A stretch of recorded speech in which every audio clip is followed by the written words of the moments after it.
All right, guys, check this out. We got a 2020 Kawasaki Z125, I believe is what these are called. Basically, a customer come in and basically just told me he wanted some new tires on the back. He uses it a little more off-road than he does on. He travels around the country taking with his business, so he's working for somebody. So he rides it a lot. So we had replaced the front and rear tire on this with some knobbies. There's some Shinkos. What are they? The mobbers? That's what it says. Shinko mobbers, front and rear. You can definitely feel it a little bit different on the street than it is with the regular street tires on it. We also added, I believe he said these are KLR handlebars. I'd have to look that up, but they mount, they're 7/8 bars. He did have a set of fat bars on here, but he wanted something with a little more height. He had bought the second hand, so it didn't have the original bar clamps on it, so he had ordered a set of clamps off of I believe Amazon. We ended up just using the top part. They had risers, but they weren't the right length across here or width across the bottom there. So we got these installed. It's got the stock wires and all that stuff, everything. And then we put on a set of grips on this thing, but also what I did to it, I put a 1/4 turn throttle. So basically you go from here to there, that's full throttle. Man, it's so much nicer running that from there to there. You just barely pull it and it goes, and then that's wide open. Such a nice deal. So what we're gonna do next, what we have in my hand here, this is a O2 delete. Apparently he's read that this is from O2 eliminators from KawasakiBrad.com. It's supposed to eliminate your O2. Basically what it does, it tricks your ECU into thinking that you have an O2. And you can see here it says basically if you have README, if a code was triggered either previously or during install, it can take up to 3 separate 10-minute minimum rides to clear the code and check engine light. Stop and go traffic does not work. Needs to be at cruising speed. No code equals no problems. You guys right there, Kawasaki Brad, got questions? And I think they're like roughly like 60 bucks, but it takes about 10 days to get it in. And it also comes with the plug for the O2 bung. You remove the O2, you plug this in place where it was, and then you go out and ride it. And basically what he has heard is that it makes more power. Does it or doesn't it? I have no idea. So I'm gonna show you guys how to install this. I'm gonna take it for actually a ride first to see what it feels like, and then we'll install this and see if I can tell a difference on that. Again, let me walk over here to my box. I got a box of parts that came in and find that last piece here. Here we go. You can see right there, that will replace where your O2 goes into the pipe. Simple job. Basically, you just come on over here. You can remove this lower piece, unscrew that, chase this up here, unplug it. You can take that totally out, plug the eliminator in right there, and make sure you don't turn your key on before you plug that in and block it off, and see if you get any check engine lights or codes. And if you do, like I said, you'll go for like a 10-minute ride, and a couple, 2 or 3 of those was what he said, and see if that check engine light or that code goes away. So I'm gonna take this thing for a ride with you guys real quick, just down the road and back, maybe through a little neighborhood to see what it feels like. And then we'll change that out and we'll see if it makes a difference when we eliminate that O2 and if it feels like it's got more power. All right, guys, we're gonna go ahead and jump on this thing. Pretty much stock besides the little slip on there, if you can see that or not. Not sure about the camera angle. Let's fire this little guy up.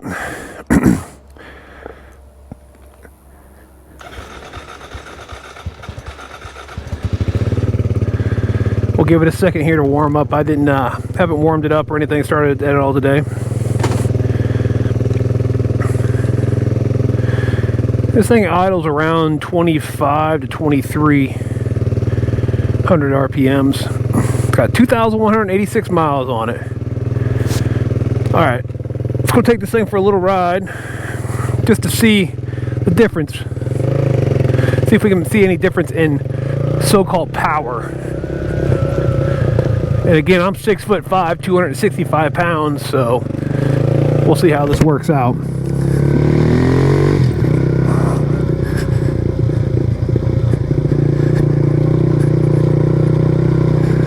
So like I said, this is stock, and then we'll come back and put that O2 sensor eliminator on there from Kawasaki Brad. All right.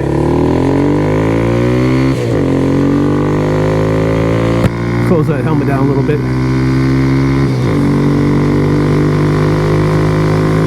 Just gonna go up the road through this little bit of a neighborhood. come back. We'll throw it, I'll probably just do it on the ground because all my lifts are full right now. So right now I'm at wide open. I mean, you see I barely do that, so you can see from there, that's wide open. We're running 45 miles an hour, fourth gear, 47. You guys might be able to see that, but I'm holding pretty steady at 47 at wide open. We'll cut into this little neighborhood here.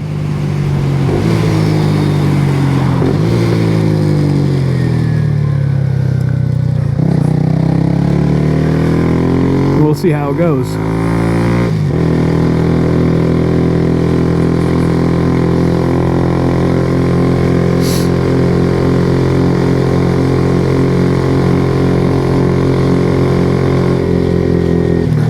We'll see what it's like from a stop uphill. We'll run the same same direction.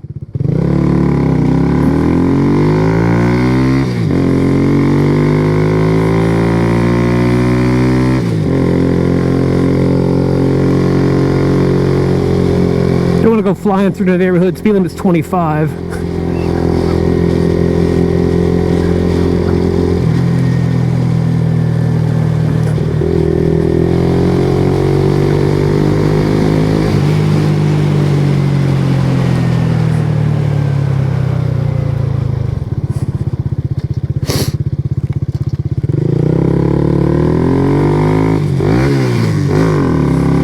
Missed the gear, bogged out.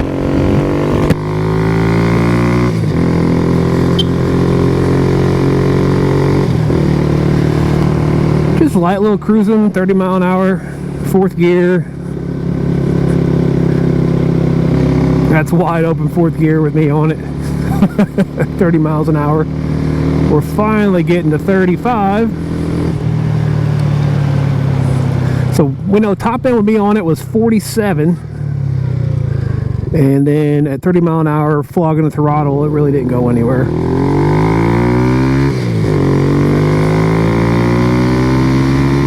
That's 8,500. Going downhill.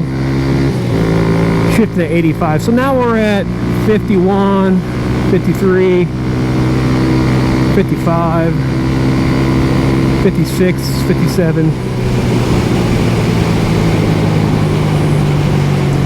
We'll make a left, head back down towards the shop.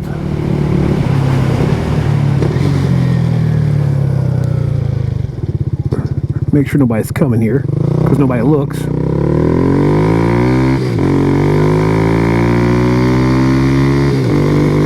Again, I'm shifting about 8,500 RPMs every time, and I'm wide open.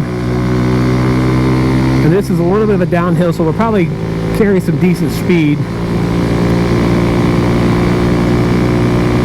Not a bad little machine. So we're running right at 8,500, 57, 56, 57, 56. You guys might be able to see that. Alright, so now we're getting back on kind of a flat. We drop back down to 55. And steadily around, we're about 7,500 RPMs right now at 53 miles an hour. And this is kind of a little gradual downhill again. Then we'll turn it back onto the driveway and head towards the shop.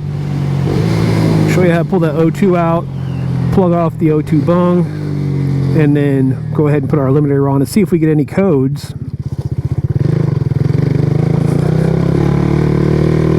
Hopefully we don't get any codes, and we'll take it for another ride. Same loop, same thing. Try to see how it feels, try to do all the same stuff to see if I can actually feel a difference or not. But coming down the road, I think we're going to might do a few more mods of this. I'm not sure. I'll have to talk to the customer. So we'll pull into the right side of the shop. And since I killed it with my knee. So what we'll do now, we'll go ahead and shut it off. Pull the O2 off. Put the O2 eliminator in it. And see what happens. All right, guys. So I'm going to leave you on my helmet. It's just easier set up this way. So we'll reach up in here. We'll go ahead and unplug the O2 from up here. Bike is off. me grab the eliminator. Again, this is the O2 eliminator from KawasakiBrad.com for this Z125. Pretty simple job. I mean, you're not doing much. And now we'll just plug this bad boy back in right there, and we're going to pop this lower off here just so I can access the O2 itself. 5mm apparently. And this one does have a spacer on the back side. And that's probably going to be a 17. I thought it was going to be a regular size, but I forgot it's a small one. So let me grab a 17mm and an 18.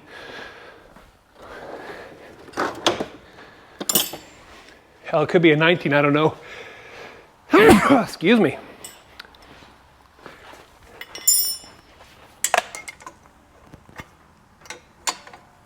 All right, we'll pull all this lovely stuff out. This will be hot since we wrote it. And we'll just spin her.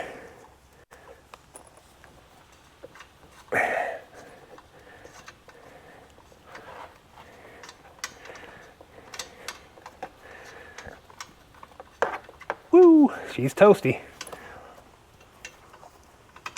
All right. And then we got this little guy here. I'm going to throw some anti-seize on it. I meant to grab that, but I left it up here on the toolbox. All right, so let's stick this bad boy back in here.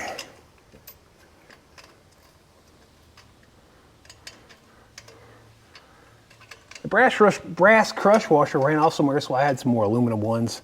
I'll find the brass one here after a while. Probably switch it out, but not going to take the time at the moment.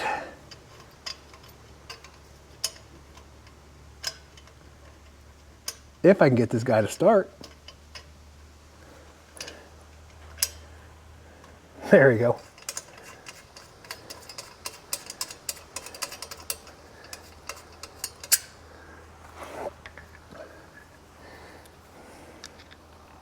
Is that a 5 or a 6?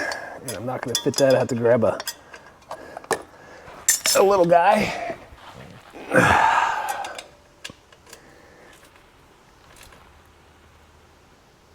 Nice and tight. Put this back on, grab our spacer.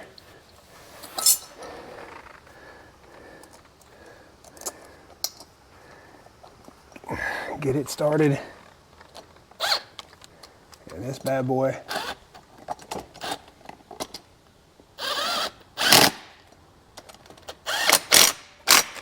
There's that.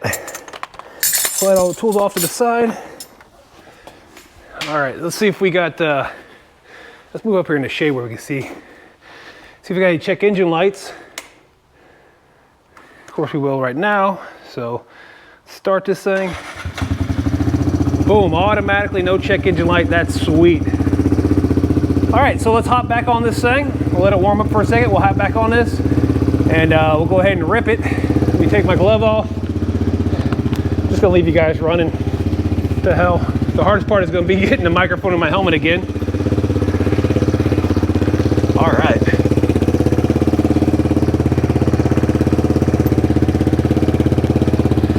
Point you guys down a smidge. Microphone. This is just to show you guys what the crap we go through to record some of this stuff for you. All right. So let's see if we can notice any power gains, as they say it's supposed to be.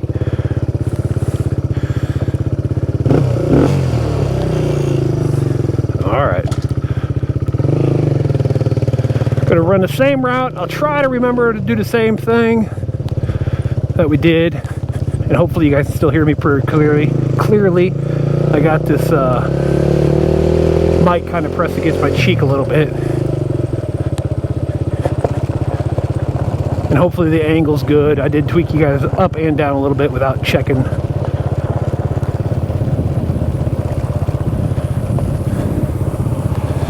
All right, back to first gear. Make sure we're clear both ways. Look good.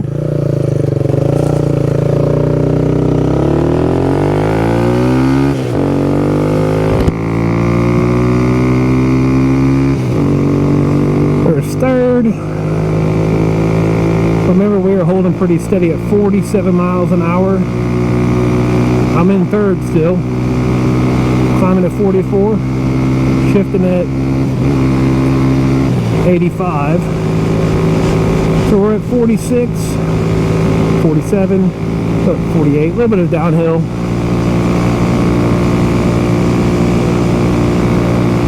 So we're at 50 now. It's kind of holding steady at 50. Let's go back to the same neighborhood.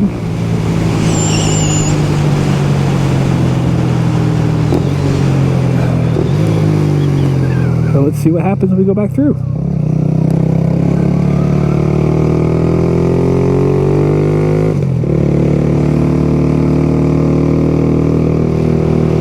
We'll just cruise at our 25 like we were before. I don't know. The customer had to see if he gets better fuel mileage, maybe, with this thing in there. Will he or won't he? I don't know.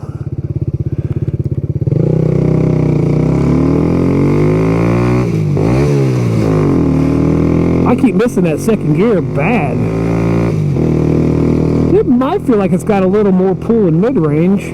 Not really sure. We'll know when we roll on at that, with the fourth gear, 30 mile an hour up here or something like that. And then we'll fly down that long hill and see if we get any more top end speed.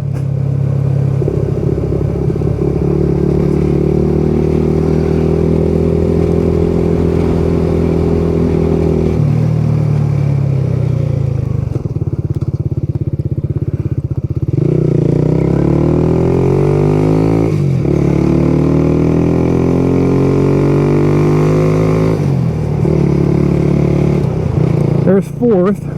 Let's get up to 30 here. 28. There's 20. There's 30. It actually does have a little more pickup.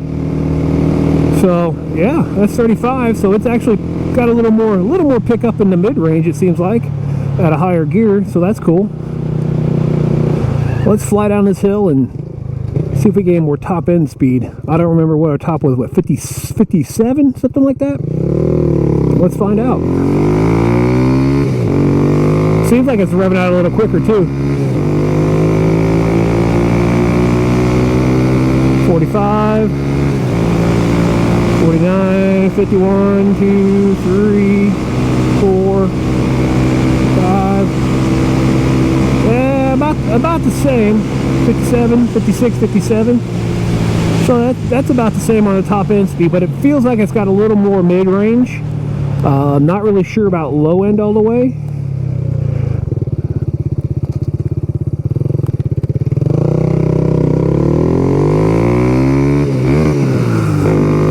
Okay, so here we go again. Let's see what happens when we top out here. I'll have to look back at the video to see what we topped out at coming down the hill, but I'm already at 45, 47, shifting about 88, 8,000 RPMs, cruising down here. So there's 55, 56, 57,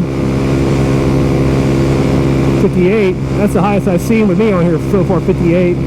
But we're holding a steady 57, 58 instead of 56, 57, and we really haven't dropped. So honestly, it might be a little bit better improvement on the top end. So now we're at 54. Of course, we went up that hill a little bit, 55. So I'm going to say it definitely improved the whole entire range of throttle, from a little bit of the low end. I could definitely tell mid-range, and it looks like it pulls a little bit more on the top and holds it steady. And of course, we didn't go for no 10-minute ride. We didn't have any check engine lights or anything.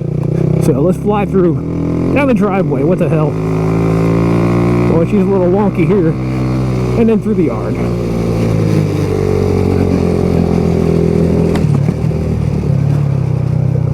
So yeah, I mean, I think honestly, I think it actually did improve on the whole tire power range. I could be wrong, but you know, again, I'm 260 pounds, 6'5", and it seemed like this thing worked really, really well. Let me go ahead and grab this helmet off and get this mic out of here if I don't beat it all to death. So For sure though, it definitely made a huge difference in the mid-range, that's for sure. Let me hook this mic back up. Definitely made a difference in the mid-range. Felt a little bit on the low end, but I definitely felt it more in the mid-range. It picked up speed a lot quicker, and it went 1 mile an hour faster, 2 mile an hour, and held that pretty steady on this thing. Again, that was a O2 eliminator from KawasakiBrad.com. I think they're like $60 or something like that. Easy to install, you guys saw. And it's actually really nice having these bars and that quarter turn throttle. Makes it so much easier to ride. You're not holding your wrist like this. You're just like this. That's all it takes. And it's definitely a little, moves around a little bit more with these knobby tires on there. But again, guys, this is a 2020 Kawasaki Z125. Awesome little machine. He bought it secondhand. We did an oil change on it. We put bars on it. KLX or KLR. I'll have to double check that. But I'll leave a link in the description for the bars, the grips, the O2 eliminator. And if you want, I'll try to find these tires. Shouldn't be hard. You probably find them on Amazon. They're Shinkos. Again, they're the, what are they called? The mudders? The mobbers. The mobbers. So I'll try to leave a link for all that stuff down in the bottom, guys. Again, if you have any questions about motorcycles, ATVs, or UTVs, as you can tell, you guys feel free to hit me up. I got all that stuff here in the shop. You can find me here on YouTube. You can find me at Facebook at Limitless Power Sports Surface Repair. You can find me on TikTok at Limitless Power Sports Sir and Rep.